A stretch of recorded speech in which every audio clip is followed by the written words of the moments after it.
2. 1. L'histoire de Dieu, du monde et de toi. 3. Dieu est l'union de trois personnes liées par l'amour. Au commencement, ils étaient trois, le Père, le Fils et le Saint-Esprit. Non pas trois dieux différents, mais un Dieu, union indissoluble de trois, une triunité ou trinité. La Trinité n'est pas un problème de maths ou une ancienne énigme. C'est la bonne nouvelle que Dieu est amour. Depuis toujours, le Père a aimé son Fils dans l'unité de l'Esprit. Comment pouvons-nous nous représenter cela ? En fait, le Fils de Dieu est l'image de Dieu. Il nous donne accès à la vie de Dieu. Ainsi, considérons par exemple la scène du baptême du Fils de Dieu. Nous y voyons le Saint-Esprit descendre sur lui, tandis que le Père déclare « Tu es mon enfant bien-aimé, tu fais toute ma joie ». Cette scène est un aperçu de la vie éternelle de Dieu. Le Père a toujours aimé son Fils avec la joie du Saint-Esprit. Mais cet amour était trop beau pour qu'il le garde pour eux. Le Dieu d'amour souhaitait le partager. Ainsi, le Père a fait un monde au travers de son Fils et par son Saint-Esprit, car il veut que des milliards d'enfants rejoignent sa famille. Toi et moi avons été créés pour entendre cette déclaration. Tu es mon enfant bien-aimé, tu fais toute ma joie. Le sens de la vie, c'est de trouver notre place avec eux. 2. L'histoire du monde est l'histoire de deux hommes. Dieu a placé un homme, Adam, à la tête de l'humanité pour qu'il la bénisse et prenne soin d'elle. Mais Adam se détourna de Dieu, se replia sur lui-même et plongea le monde dans la mort et la malédiction. L'humanité fut déchue de la grâce. Maintenant, nous partageons tous cette humanité brisée et nous ressentons les effets de sa malédiction. La race humaine est comme un sapin de Noël qui a été abattu et arraché de sa terre naturelle. On peut se déguiser avec des décorations fantaisistes, on peut effectuer toutes sortes de bonnes actions. Mais nous périssons. Nous n'avons aucune vie spirituelle en nous et nous nous dirigeons vers notre perte. La race d'Adam est sous la condamnation de Dieu. Dieu a prononcé un non définitif à ce mode de vie parce qu'il veut quelque chose de très différent pour nous. Il veut que nous trouvions tous la vraie vie dans un second Adam. Jésus-Christ. Le Fils est venu sur terre en devenant un simple homme et fut nommé Jésus. Il est entré dans notre monde brisé et a pris en charge notre cause perdue. Comme un champion qui gagne la course pour nous, Jésus prit place dans nos chaussures et vécut la vie parfaite que nous ne pourrions jamais vivre. Puis, sur la croix, il mourut d'une mort maudite, mort qui devait être la nôtre. Mais en faisant cela, il prit la nature maudite d'Adam et l'anéantit. En effet, 3 jours plus tard, il revint à la vie, avec une vie vraiment nouvelle, là où il n'y a ni mort ni malédiction. Il nous invite maintenant à entrer dans sa vie et dans sa famille. 1. Tu fais un avec Adam. Feras-tu un avec Jésus ? Par notre naissance, nous faisons un avec Adam. On dit bien tel père, tel fils. C'est pourquoi nous partageons aussi sa nature égoïste, sa mort et sa malédiction. Unis à Adam, nous n'avons pas de vie en nous-mêmes et aucun espoir pour l'avenir. Mais Jésus vient pour offrir une incroyable union avec lui. Telle une branche de sapin de Noël, nous pouvons être coupés de l'arbre Adam et greffés à l'arbre Jésus-Christ. Pensez aussi à une autre image d'union. Nous pouvons faire un avec Jésus comme dans un mariage. Imaginez un mariage entre un prince et une mendiante. Elle est sale et pauvre, avec un nom honteux et un avenir sans espérance. Pourtant, le prince l'aime et s'offre à elle dans le mariage. Dès qu'ils sont unis, que se passe-t-il ? Le prince prend toutes les dettes de son épouse et elle reçoit toutes les richesses de son prince. Il couvre son nom honteux et lui donne son nom. Elle est invitée dans sa vie, sa famille et son héritage. Grâce à son prince, elle peut appeler le roi papa. Et tout cela grâce à leur union conjugale. C'est exactement la même chose avec Jésus. Si nous le recevons, tout ce qui est nôtre, notre péché, notre malédiction deviennent siens. Il paie le prix de tout cela sur la croix. Et tout ce qui est sien, sa justice, son héritage, deviennent nôtres. Si nous faisons un avec Jésus, dès maintenant nous sommes adoptés dans la famille. Son esprit devient notre esprit, son Père devient notre Père. Nous appartenons à ses frères et sœurs dans l'Église, nous prions le même Père et l'entendons exprimer son amour pour nous par ses paroles. Tu es mon enfant bien-aimé, tu fais toute ma joie. Ce sont nos privilèges maintenant. Et quand Jésus reviendra, nous participerons aussi à sa vie physique et immortelle. Il ramènera nos corps à la vie et créera un monde nouveau, juste et droit. Ce jour-là, Dieu jugera le monde, confirmant à jamais son non à Adam et son oui à Jésus-Christ. Tu fais un avec Adam, mais il n'y a aucun avenir dans cette vie-là. Cependant, les bras tendus vers toi, Jésus te lance une invitation. Il s'offre à toi, te donne sa vie même, sa famille et son avenir. Il est à toi si tu veux l'inviter dans ta vie. Fais un avec Jésus. Les trois t'invitent dans leur cercle d'amour. Les deux déterminent le monde. Veux-tu faire un avec le Fils de Dieu ?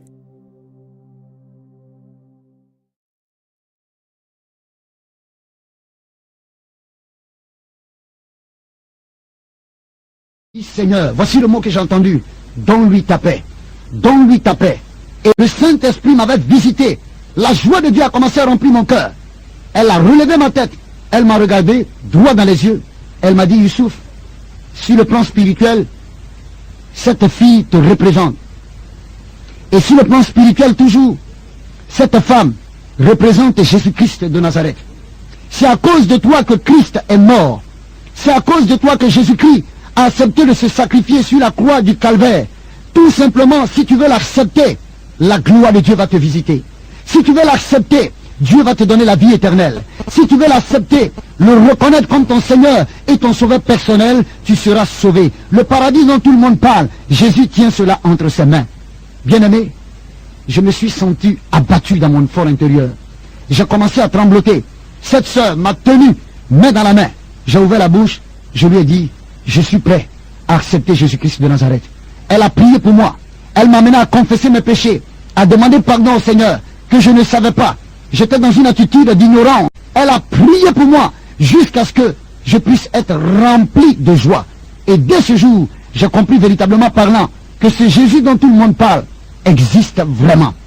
Et après cela, je vais sortir avec la sœur. Je vais lui dire, merci. Elle m'a dit, ne me dis pas merci, mais remercie le Seigneur et dis gloire au Seigneur Jésus-Christ. J'ai dit gloire au Seigneur Jésus-Christ. Elle m'a posé la question de savoir, que vas-tu faire maintenant?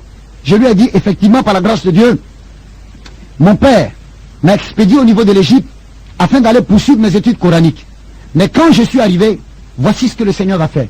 Dieu va t'utiliser avec le prospectus que tu m'as donné, que j'ai lu, et voici maintenant que ma vie est transformée. Et franchement, j'ai compris que Jésus-Christ est vrai. Parce que actuellement où je te parle, je sens sa paix, sa joie dans mon cœur. Elle a commencé à sourire. Et je lui ai dit, bon, tiens-toi bien, parce que le lendemain, il va falloir maintenant rentrer au niveau de Ferké, dans le but de pouvoir trouver mon père et ma mère et leur tenir informés. Ce qui fut fait. C'est alors que, le lendemain, cette même sœur qui m'avait évangélisé, qui m'avait donné le prospectus, va me démontrer encore l'amour de Dieu en se retrouvant chez moi à la maison très tôt le matin, dans le but de pouvoir m'accompagner à la gare d'Abidjan à Djamé, prendre le car en direction de Ferké. Lorsque nous nous sommes retrouvés au niveau de la gare, nous avons commencé à converser et je lui ai dit, bien-aimée sœur, je m'en vais au niveau de Ferké. Je sais ce qui m'attend là-bas. Je connais mon père. Je sais qui il est. C'est un fougueux. S'il apprend que je suis devenu chrétien, en tout cas ça va très très mal tourner. Et tenez-vous bien, la sœur a lâché un mot biblique. Elle m'a dit, connais Youssouf, je sais en qui j'ai cru. Va, car la grâce de Dieu est avec toi. J'ai insisté pour lui dire, je m'en vais. Maintenant je suis seul. C'est vrai que je viens à peine d'accepter Jésus-Christ, mais je compte sur lui. Et s'il te plaît, je te prie de prier pour moi. Cette sœur a enlevé un Nouveau Testament, elle m'a donné. C'était la première fois de ma vie de toucher à une portion biblique.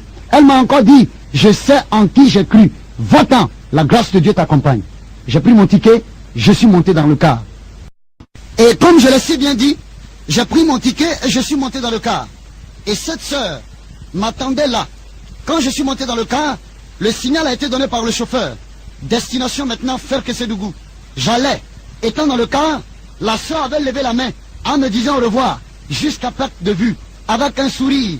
Et finalement, elle a fini par me dire, je sais que tu viendras avec une bonne nouvelle.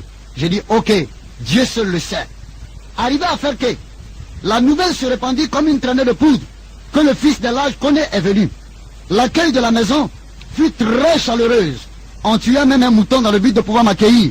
Mon père étant absent, ma mère m'a reçu avec joie, entouré de tous mes cousins et de mes cousines, parce que la majeure partie de mes frères n'étant plus au niveau de l'Afrique.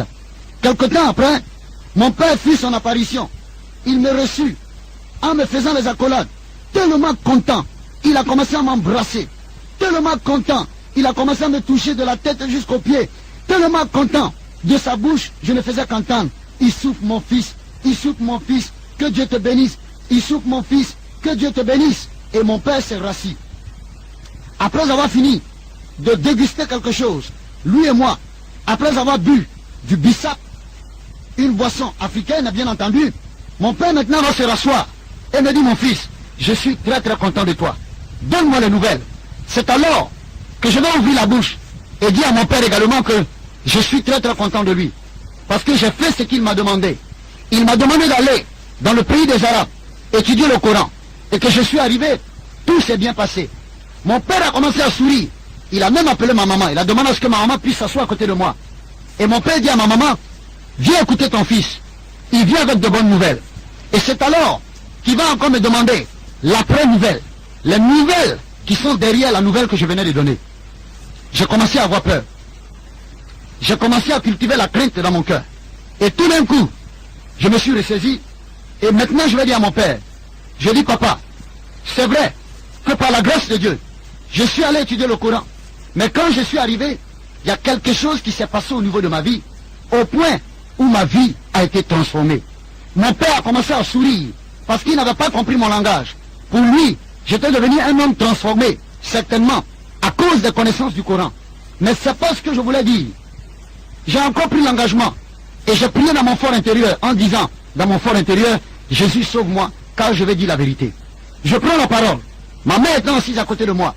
Je regarde mon père droit dans les yeux, je lui dis, papa, la transformation qui s'est opérée dans ma vie, quand je suis arrivé, c'est que j'ai accepté Jésus-Christ de Nazareth. Je suis devenu chrétien. Tout d'un coup, mon père va se lever.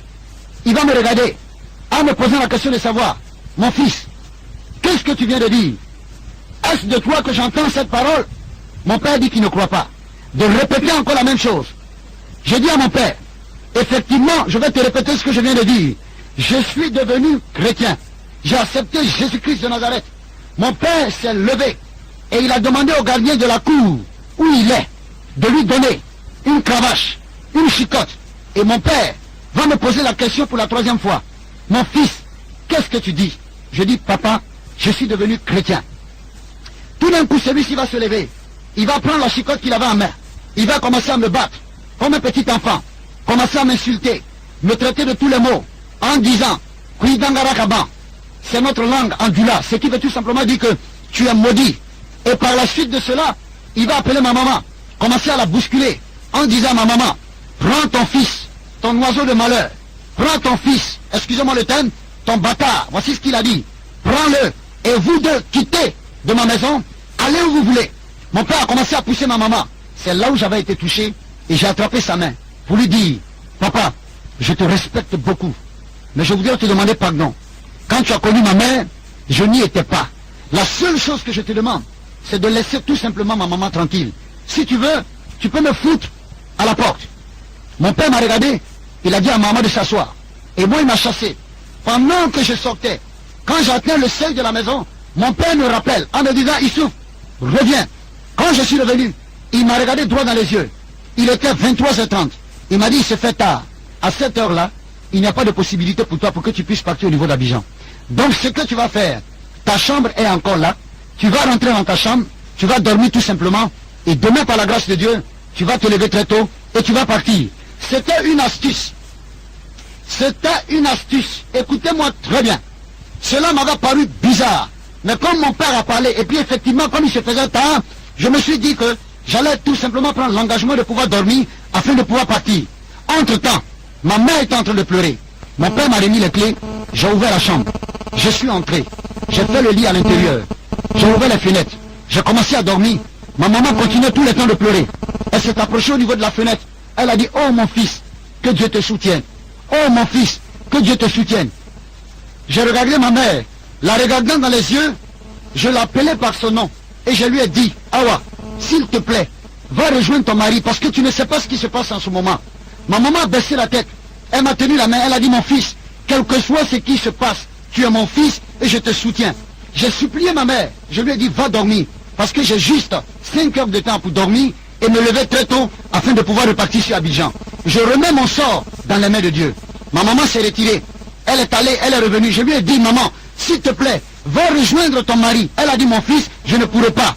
Quand bien même que je vais rentrer dans la chambre, mais je ne vais pas dormir. Je vais prier Allah. Je lui ai dit, ok, va prier ton Allah, mais laisse-moi. Mais je crois que par la grâce de Dieu, je remets mon sort entre les mains de Dieu. Et entre-temps, quand ma mère est partie, j'ai fermé la porte. Étant à l'intérieur, je me suis rassuré également de fermer les fenêtres. Je vais commencer à dormir. Et 1 heure de temps après, voici ce que je vais entendre.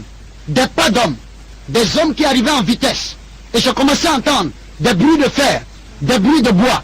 Et tout d'un coup, je vais entendre la voix de mon propre père qui va dire, venez, monsieur, venez s'il vous plaît. Il est dans cette chambre-là. C'est mon propre fils. Il m'a déshonoré.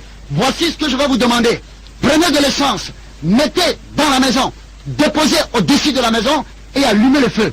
Mais j'avais été complètement déboussolé quand j'ai entendu la voix de mon propre père, celui-là que Dieu a utilisé comme canal, dans le but de pouvoir me permettre de venir au niveau de ce monde, pour tout simplement, à cause du fait que j'ai accepté Jésus-Christ, mon père demande à ce qu'on dépose de l'essence sur le toit de la maison, et sur même tous les alentours de la maison, afin de brûler la maison. J'ai commencé à prendre peur. Et étant dans cette maison, j'ai commencé encore à crier. Je dis, oh Jésus, sauve-moi. Oh Jésus, sauve-moi. Et tout d'un coup, j'ai senti, sur ordre de mon père, les gens verser de l'essence et ils ont allumé le feu. La maison a commencé à prendre feu. Et j'étais dans cette maison. J'ai dit, oh Jésus, sauve-moi. Oh Jésus, sauve-moi. Tous les alentours de la maison a commencé à prendre feu. Et de l'extérieur, j'entends la voix de mon père qui dit, c'est mon fils, il m'a déshonoré. Il a déshonoré le nom de Koné. À partir d'aujourd'hui, je le maudis, je le renie, et il n'est plus jamais mon fils. La maison commençait à brûler, j'étais à l'intérieur. Et tout d'un coup, je me suis arrêté. J'ai levé la tête vers la toiture de la maison. Et j'ai dit, mais Seigneur Jésus-Christ, ton affaire est compliquée. Il y a tout simplement 4 jours que je viens de t'accepter. Mais regarde la situation que je vis. Et bizarrement, en commençant à élever la voix, en accusant Jésus, en disant, Jésus, c'est à cause de toi que je suis dans cette situation. C'est à cause de toi, je suis dans cette maison qui est en train de prendre feu. C'est comme si je voyais le prospectus que la sœur qui m'avait évangélisé m'avait donné. Cette petite fille qui avait été abandonnée dans sa maison par sa propre mère. La maison, effectivement, commençait à prendre feu. Étant à l'intérieur, j'ai tenté d'ouvrir la chambre, la porte de la chambre, puisque ayant les clés, j'ai réalisé que la porte avait été condamnée par l'extérieur. Je me suis rabattu vers les fenêtres, tenté effectivement d'ouvrir les fenêtres. Je me suis effectivement rendu compte aussi que mon père avait ordonné qu'on condamne la fenêtre de par l'intérieur. Croyez-moi s'il vous plaît, j'étais dans cette maison qui continuait de brûler. Et tout d'un coup, j'ai levé une fois de plus la tête et j'ai rabaissé la tête. J'ai commencé à me paniquer. J'allais à gauche, je revenais à droite. J'allais à gauche, je revenais à droite. Et j'entends une voix maintenant qui me dit, mets la main dans la poche, mets la main dans la poche. Je me retourne, je regarde derrière moi, je ne vois personne. Je ne fais que voir les flammes. J'entends encore la main qui me dit, mets la main dans la poche, mets la main dans la poche. Je retourne pour regarder derrière moi, je ne vois pas. Et tout d'un coup, je soulève ma main droite, je l'introduis dans ma poche, je touche un Nouveau Testament. Je fais sortir le Nouveau Testament, c'était le Nouveau Testament que la sœur m'avait donné. Et quand j'ai ouvert, je suis tombé sur le verset de ma vie que je n'oublierai jamais. Dans Romains 8, à partir du verset 37, qui dit que nous sommes plus que vainqueurs par Jésus qui m'a aimé. J'ai refermé le Nouveau Testament et j'ai remis cela dans ma poche. J'ai encore levé la tête. J'ai dit, Jésus, c'est vrai que je viens de lire un beau passage, mais actuellement je suis là. Ça chauffe sur moi. La maison est en train de prendre feu. Je t'en supplie de me sortir de là. C'était très mal connaître Jésus-Christ de Nazareth. Quand on est dans des problèmes, quand on est en danger et qu'on invoque le Seigneur, d'ailleurs il dit dans sa parole, quiconque invoquera le nom du Seigneur sera sauvé. Malgré tout cela, j'ai encore commencé à trébucher. Et tout d'un coup, je me suis mis à aller encore à gauche et revenant à droite. Aller à gauche et revenant à droite. Je ne faisais que faire ça. Et au 7e tour, je vais maintenant entendre la voix qui va me dire clair dans mon esprit. Il souffre. Je suis l'Éternel, ton Dieu. J'envoie l'ange de l'Éternel te délivrer, sors et puis va-t'en. Je me suis rabattu vers la porte. Quand j'ai touché le portail, la porte s'est ouverte. Et aussitôt, j'ai pris la fuite en direction de la gare de Ferquet. J'arrive là-bas, étant dans la panique, je prends mon ticket. Je viens, je m'assois. Je demande au chauffeur, il faut combien de personnes pour que le car soit plein? Il me dit, malheureusement, il reste encore 23 personnes. J'ai commencé encore à paniquer. J'ai dit, mais au niveau de la gare, je vais encore attendre ici, alors que je connais mon père. Et je lève la tête. Je vois de l'autre côté, en direction du marché, je vois mon père qui contourne avec les gens derrière lui, en disant, Il aurait appris que je suis passé par là. Suivez-le, suivez-le. Quand j'ai regardé en direction du marché et que je l'ai vu, j'ai baissé la tête dans le car. Je me suis retourné de l'autre côté du car, derrière, et je vois maintenant ma maman qui arrivait avec un sac. Quand elle m'a vu, elle m'a fait signe de loin. Et moi aussi j'ai répondu. Elle m'a dit de descendre. Et de l'autre côté, entre-temps, mon père avec son groupe était passé derrière une mosquée. Maman est descendue. Elle m'a appelé. Quand je suis allé la voir, j'ai regardé dans ses yeux. J'ai voulu parler, elle m'a dit, non mon fils, ne parle pas. Ma mère m'a dit, mon fils, je suis ta mère. C'est moi qui t'ai supporté par la grâce de Dieu. 9 mois, tu es sorti de mes entrailles. Et elle va terminer pour me dire, je ne sais pas ce que tu as vu en Jésus-Christ de Nazareth, mais moi qui suis ta mère, je te donne l'autorisation, va servir ton Jésus-Christ. Et c'est de là, quand j'ai entendu cette parole, au lieu d'aller monter dans le car, je n'ai rien compris. Il y a un monsieur qui est venu avec une voiture. Il a garé juste à côté de moi. Il m'a dit, monsieur, vous allez sur Abidjan? Je réponds automatiquement, oui, je vais sur Abidjan. Il m'a dit, montez, qui va me descendre. Je suis monté dans le car, dans la voiture du monsieur plutôt. Et le monsieur m'a pris. Il m'a envoyé en direction d'Abidjan. Il m'a descendu jusqu'à dans le quartier où j'habitais. Le temps de me retourner, pour dire merci à ce monsieur, je ne l'ai plus revu jusqu'aujourd'hui. Et quand on est dans la cour familiale, mon père encore téléphone à mes oncles, à mes tantes, pour dire, au cas où j'arrivais là-bas, de ne pas m'accepter, de me chasser de la maison. Après investigation, je suis allé découvrir chez la sœur qui m'avait évangélisé. Quand je suis arrivé, elle m'a vu étant tout paniqué. Elle m'a dit, qu'est-ce qui se passe? Je lui ai dit, non, c'est pas le moment de demander qu'est-ce qui se passe. Donne-moi à m'asseoir.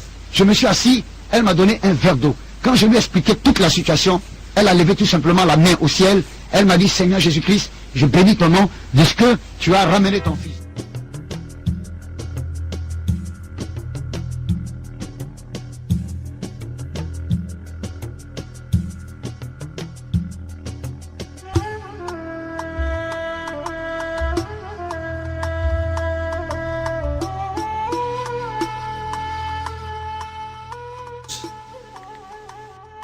Que les islamistes font très bien. Actuellement, les chrétiens d'Égypte bénissent le Seigneur pour l'État islamiste. C'est parce que l'État islamiste actuellement est en train de montrer vraiment ce qu'est véritablement l'islam. Comme cela, les chrétiens se différencient totalement de l'islam. Ils montrent leur vrai jour, véritable jour. Religion de haine. Un islamiste, il vit dans la peur, continuellement. On peut lui couper la tête, on peut lui couper les mains au nom de son Dieu Allah, qui est un faux Dieu, qui est un démon. Il se regarde le visage dans le miroir, il a peur. Il ne sait pas. Quand il prie, qu'il se met à genoux, il a peur. Il vit dans la peur. Nous les chrétiens, nous sommes véritablement la religion de paix, la religion d'amour. Nous pardonnons. Nous pardonnons. L'islam ne pardonne pas. C'est une religion de vengeance. Le secret d'une vie paisible. Une vie paisible. Nous, les chrétiens, nous ne sommes pas des contentieux, nous ne sommes pas des gens de guerre, des gens de troubles. Nous sommes des gens de paix. Nous ne tuons personne, voyez. Nous ne prenons pas les armes. Nous ne sommes pas armés de couteaux pour tuer au nom de notre Dieu, voyez. Nous ne mettons pas des ceintures d'explosifs autour de nous pour faire du mal, voyez, et pour qu'ensuite, si nous mourons dans l'explosion, nos parents, évidemment, se réjouissent de notre mort, parce que maintenant, nous sommes avec des vierges dans des ébats sexuels éternels, là-haut, dans ce paradis de fous, voyez. Non, nous ne sommes pas du tout de cette race-là. Nous avons, nous, le secret d'une vie paisible, l'éternel. Pas Allah, l'éternel. Le nom de Dieu, c'est l'éternel. Ce n'est pas Allah. L'éternel est mon berger. Je ne manquerai de rien. Dans les locaux de ce journal, Charlie, eh bien, il y avait un homme du gouvernement français qui déclarait en disant, eh bien, ces gens-là tuent. Et d'autres, sur le panel, étaient en train de déclarer, oui, mais on peut avoir des, je dirais, des gens fanatiques dans d'autres religions, parmi les bouddhistes, parmi les chrétiens, les catholiques, tout ça. Et l'autre, répondant sur le panel en disant, mais oui, mais ceux qui se disent chrétiens ne tuent jamais. Ils ne tuent pas. Ils peuvent être têtus, ils peuvent croire à toutes sortes de folies, mais tandis que les islamistes tuent au nom de leur Dieu, au nom de Allah. Nous, chrétiens, nous avons une façon de vivre. Et lorsque des musulmans lisent la Bible, ce qui leur est interdit normalement, arrive à Matthieu chapitre 5 où Jésus dit « Aimez vos ennemis.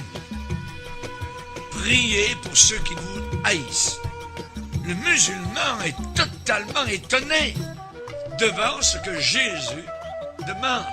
Parce que dans son livre à lui, nous le verrons durant la conférence, la fameuse conférence, et elle va être sur Internet, ça s'appelle le Coran et le Christ. Ceux qui nous écoutent actuellement peuvent aller voir donc sur Internet le Coran et le Christ, et vous allez voir donc ce que le Coran déclare et ce que la Bible déclare. Si vous descendez dans le Coran, vous descendez dans un enfer. Quand vous lisez la Bible, vous prenez une bouteille d'oxygène céleste, de pardon, de libération, voyez. Alors que l'intégrisme islamiste, eh bien, assujettit des peuples entiers sous la férule des démons et de Satan.